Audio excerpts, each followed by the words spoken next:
সালাম যিনি দেন তার অহংকার থাকে না। আমরা আমাদের সমাজে এখন সালাম দিতে অভ্যস্ত নাকি সালাম পাইতে অভ্যস্ত? সামনে তো আবার একটা সময় আসছে, সালাম যে কি দেয় তাও বোঝা যায় না, আর জবাব যে আমরা কি দেই তাও বোঝা যায় না। সালাম আলাইকুম ভাই। আমসাম কিসাম আমসাম, জি জি। সালাম দেওয়া সুন্দর করে, সালামের জবাব দেওয়া সুন্দর করে, এটা কার নির্দেশ? কার নির্দেশ? এতদিন পর উন্মুক্ত একটা ময়দান পেলাম আমরা। এই ময়দানে আল্লাহর নাম উচ্চারণ করতে আমরা কার্পণ্য করলে সে ধনী হবে না কৃপণ হবে? সে ওসমান গনি হবে নাকি কারুন হবে? আমরা আজকে ওসমান গনি হতে এসেছি নাকি কারুন হতে এসেছি? সালামের দেওয়া জবাব সুন্দর করে দেওয়া যে আল্লাহর নির্দেশ, আমরা একবার সেই আল্লাহর দরবারে সিজদা অবনত চিত্তে শুকরিয়া আদায় করি।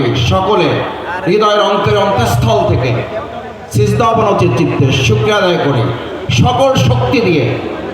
বিগত 17 বছরে আমরা যে হৃদয় খুলে শুকরিয়া আদায় করার সুযোগ পাইনি উন্মুক্ত মাঠে, তার আজ প্রতিশোধ দিতে চাই। আলহামদুলিল্লাহ,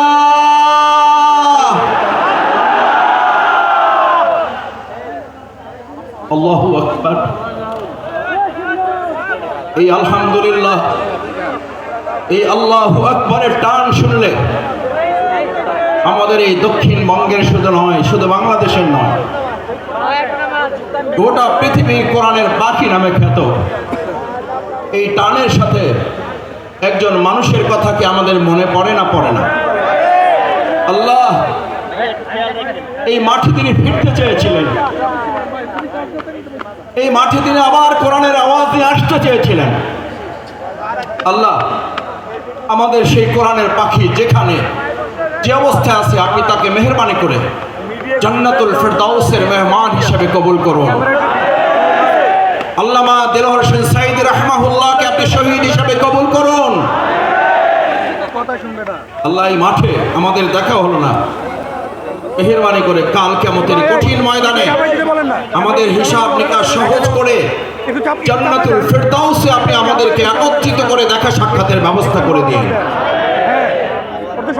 সম্মানিত বন্ধুগণ, মুসলিয়ানি کرام, আমার মা এবং বোনেরা, শুনেন একটা কথা বলি, ভিন্ন ধর্মাবলম্বীরা বিভিন্ন জায়গা থেকে আমাদের এই আওয়াজ, আমাদের এই আলোচনা, আমাদের এই কোরআনের বাণী শুনছেন। আমরা আমাদের মা বোনদের ধন্যবাদ জানাই। অসম্ভব কষ্ট করে বিশাল এই তাফসীরুল কোরআন মাহফিল আপনারা হাজির হয়েছেন। আল্লাহ সুবহানাহু ওয়া তাআলা আমাদের মা বোনদের কবুল করুন। এই জন্য যে মা বোনদের আল্লাহ সুবহানাহু ওয়া তাআলা এত বড় মর্যাদা দিয়েছেন। আমার শ্রদ্ধেয় প্রিন্সিপাল বলতেন, মাসুদ, আমাদেরকে আল্লাহ তাআলা রাসূল করিম সাল্লাল্লাহু আলাইহি ওয়াসাল্লামের মাধ্যমে সান্তনা পুরস্কার দিয়েছেন। এখন তো ঠিক আছে, আপনি ঠিক আছে, এখন ঠিক আছে। এই পুরস্কার রাসূল করিম সাল্লাল্লাহু আলাইহি ওয়াসাল্লামের কাছে সাহাবায়ে আজমাইন کرامগণ যখন জানতে চাইলেন, আমি এখানে ইয়া রাসূলুল্লাহ, আমরা আল্লাহর পরে কার খেদমত করব, কার হক আদায় করব? এইটাই বলছি। রাসূল করিম সাল্লাল্লাহু আলাইহি ওয়াসাল্লাম বললেন, তোমার মা। তারপর কে? তোমার মা। তারপরে কে? তোমার মা। তারপরে সান্তনা পুরস্কার পেলাম আমরা, তোমার বাবা।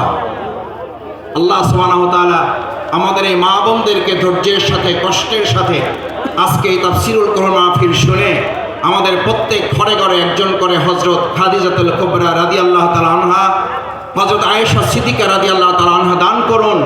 যে কথা আমরা আমাদের এই দুনিয়ার কত শুনেছি, আমাকে একটা ভালো মা দাও। পরের লাইনটা কি? আমি তোমাদেরকে একটা ভালো গ্রাম দেব, আমি তোমাদেরকে ভালো পটুয়াখালী দেব, আমি তোমাদেরকে ভালো রাঙামালি, বাউফল দেব, মির্জাগঞ্জ দেব। আমাদেরকে একটা আল্লাহ আপনি ভালো মা দেন। আমাদের এই মা এবং বোনের জাতি যারা এসছেন, বিগত 17 বছরে তাদের ইজ্জত এবং আব্রু নিয়ে যারা টালবাহানা করেছেন, ছিনিমিনি খেলেছেন, আজ কান খুলে শুনে রাখুন, আমাদের জীবন বাজি রাখবো আমাদের মা বোনদের ইজ্জত দিয়ে। ভবিষ্যতে আর কাউকে টালবাহানা করতে দেওয়া হবে না। কারণ আমাদের আমাদেরকে জিজ্ঞেস করা হয় ইসলামী রাষ্ট্রে আমাদের মা এবং বোনদের ইজ্জত, তাদের সম্মানের মাপকাঠি কি? আমরা সম্মান এবং মাপকাঠি বলি আমাদের মায়ের জাতি, তারা সম্মান এবং মর্যাদার উচ্চ মানে তারা থাকবেন। আলহামদুলিল্লাহ, প্রিয় নবী মুহাম্মদ রাসূলুল্লাহ নাই, রাসূল করিম সাল্লাল্লাহু আলাইহি ওয়াসাল্লাম কৃপণ বলেছেন তাকে যে বাস ভাড়া দিতে পারে না।